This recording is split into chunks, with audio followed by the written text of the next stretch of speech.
Friends, Indian Overseas பேங்க்கில் account வச்சுருக்கோங்க. உங்களோட அக்கௌண்ட்டுக்கான ATM கார்டோட பின் நம்பர் வந்து மறந்து போயிடுச்சு அப்படின்னா பார்த்தீங்கன்னா, ஆல்ரெடி அதை நீங்கள் பேங்க்கில் போய் சொல்லி தான் நீங்கள் வந்து மாற்றுற மாதிரி இருந்துச்சு. புதுசாக இப்போ பார்த்தீங்கன்னா ஐஓபி பேங்க்கில் புதுசாக ஒரு அப்டேட் கொடுத்துருக்காங்க. அதாவது புதுசாக ஒரு மொபைல் பேங்கிங் அப்ளிகேஷன் கொடுத்துருக்காங்க. ஐஓபி கனெக்ட் அப்படிங்கிற மொபைல் பேங்கிங் அப்ளிகேஷன் கொடுத்துருக்காங்க. ஸோ இந்த அப்ளிகேஷன் மூலமாக நீங்கள் உங்களோட அக்கௌண்ட்டில் இருக்க ஏடிஎம் கார்டோட பின் நம்பர் மறந்து போயிடுச்சுன்னா ஈஸியாக நீங்கள் வேறு பின் வந்து செட் பண்ணிக்கலாம். ஸோ அதை எப்படி செட் பண்ணுறது அப்படிங்கிறதா இந்த வீடியோவில் நம்ம பார்க்க போகிறோம். ஸோ வீடியோ பார்க்குறதுக்கு முன்னாடி நம்ம ஸ்டார் ஆன்லைன் சேனல் இருக்கேன், சப்ஸ்கிரைப் பண்ணுங்க. அப்படியே பக்கத்தில் இருக்க பெல் பட்டனையும் கிளிக் பண்ணுங்கள். அப்போ தான் நம்மளோட சுவாரஸ்யமான வீடியோஸ் எல்லாம் கூட நோட்டிஃபிகேஷன் வந்துகிட்டே இருக்கும்.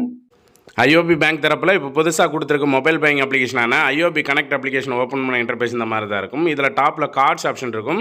அந்த கார்ட்ஸ் ஆப்ஷனை கிளிக் பண்ணிங்கன்னா உங்களோட அக்கௌண்ட்டில் இப்போ கரண்டாக ஆக்டிவில் இருக்க ஏடிஎம் கார்டு வந்து ஷோ ஆகும். ஸோ இதில் லாஸ்ட் 4 டிஜிட் நம்பர் இருக்கும். ஸோ இந்த 4 டிஜிட் வந்து உங்களோட அக்கௌண்ட் ஏடிஎம் கார்டு தானே அப்படிங்கிறத கரெக்டாக வந்து செக் பண்ணிக்கோங்க.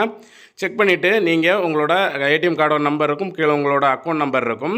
ஸோ அதுக்கு கீழே வந்தீங்க அப்படின்னா உங்களுக்கு ஜென்ரேட் க்ரீன் பின் செட் பின் அப்படிங்கிற மாதிரி ஆப்ஷன் இருக்கும். ஸோ இதுதான் நம்ம ஏடிஎம் கார்டோட பின் சேஞ்ச் பண்ணுறதுக்கான ஆப்ஷன். ஸோ இந்த ஆப்ஷனை வந்து கிளிக் பண்ணிக்கோங்க. நீங்கள் இந்த ஆப்ஷனை கிளிக் பண்ணதுமே உங்களோட அக்கௌண்ட் நம்பர், உங்களோட கார்டு நம்பர் அப்படிங்கிற டீட்டெயில்ஸ் எல்லாமே வந்து இந்த இடத்துல வந்து ஷோ ஆகும். ஸோ அதை கிளிக் பண்ணுங்கள். அதை கிளிக் பண்ணதுமே இப்போ உங்களுக்கு புதுசாக வந்து நீங்கள் பின் வந்து கிரியேட் பண்ணிக்கலாம். உங்களுக்கு பிடிச்ச மாதிரி ஒரு 4 டிஜிட் பின்னை வந்து கிரியேட் பண்ணிக்கோங்க. ஸோ எந்த மாதிரி கிரியேட் பண்ணக்கூடாது அப்படிங்கிறது கீழே இருக்கும். அதாவது 1 2 3 4 இந்த மாதிரி எல்லாம் வந்து கொடுக்கக்கூடாது அப்படிங்கிறது வந்து கீழே இருக்கும். ஸோ உங்களுக்கு பிடிச்ச மாதிரி செட் பண்ணிவிட்டு கீழே ப்ரொசீட் அப்படின்ட்டு இருக்கும். ப்ரொசீட் பட்டன் வந்து கிளிக் பண்ணிடுங்க. நீங்கள் ப்ரொசீட் பட்டனை கிளிக் பண்ண உடனே பார்த்தீங்கன்னா நீங்கள் இந்த அப்ளிகேஷனை ரெஜிஸ்ட்ரேஷன் பண்ணும்போது ஒரு எம்பின் வந்து செட் பண்ணியிருந்திருப்பீங்க.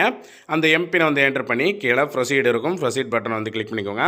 கிளிக் பண்ணதும் அவ்வளோதாங்க, வித்தின் செகண்ட்லேயே பின் இஸ் செட் சக்ஸஸ்ஃபுல்லி அப்படின்ட்டு வந்துடும்.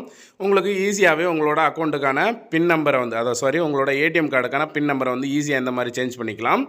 ஸோ இந்த இன்ஃபர்மேஷன் பிடிச்சிருந்தா லைக் பண்ணிடுங்க. முன்னாடியெல்லாம் பார்த்தீங்கன்னா நமக்கு ஐஓபி பேங்க்கில் நம்மளோட ஏடிஎம் கார்டு பின் நம்பர் மறந்து போயிடுச்சுன்னா ஏடிஎம் மிஷினில் கூட சேஞ்ச் பண்ண முடியாது.